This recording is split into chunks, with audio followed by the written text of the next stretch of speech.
இந்தாங்கம்மா, அப்படியே எவ்வளவு ஆச்சுன்னு எழுதிடுங்க. என்னக்கா, போன மாசம் கொடுக்க வேண்டிய பாக்கியே இவ்ளோ பேலன்ஸ் இருக்கு, அதை எப்ப கொடுக்க போறீங்க?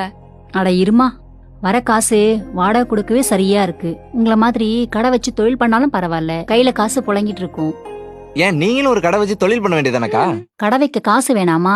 இப்பெல்லாம் ஒரு பொட்டி கடை வைக்கனால 1,00,000 பணம் தேவைப்படுது. இதுல நான் எங்கிருந்துப்பா கடை வைக்கிறது?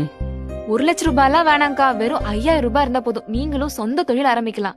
ஆற்காடு ஸ்டார் கோல்ட் கவரிங்ல மினிமம் 5,000 ரூபாய்க்கு நகை வாங்கி நீங்களும் தொழில் பண்ணீங்கன்னா மாசம் 50,000ல இருந்து 1,00,000 ரூபாய் வரைக்கும் சம்பாதிக்கலாம். ஆனா அந்த தொழிலை பத்தி எனக்கு எதுவுமே தெரியாது. அவங்க 20 வருஷமா தொழில இருக்காங்க. அவங்க நகை சேல்ஸ் பண்றது மட்டும் இல்லாம நீங்க எந்த பொருளை வாங்கணும், அதை எப்படி விக்கணும்னு சொல்லி கொடுத்துட்டு இருக்காங்க. அது மட்டும் இல்லாம அவங்க கிட்ட இருந்து வாங்குற நகை கருத்து போனாலோ இல்ல உடைஞ்சு போனாலோ 1 வருஷத்துக்குள்ள பாதி விலைக்கு நகையா மாத்தி தராங்க. இவங்க கிட்ட நகை வாங்கி வியாபாரம் பண்ண நிறைய பேரு இப்ப கடையே வச்சிருக்காங்க. வேலூர், ஆற்காடு, காஞ்சிபுரம்னு இவங்களுக்கு 5 பிரான்ச்சஸ் இருக்கு. இன்னொரு முக்கியமான விஷயம், இவங்க ரீட்டைல் பிசினஸும் பண்றாங்க. கீழே இருக்கிற நம்பருக்கு கால் பண்ணி நீங்களும் உங்க புது பிசினஸ் ஸ்டார்ட் பண்ணுங்க.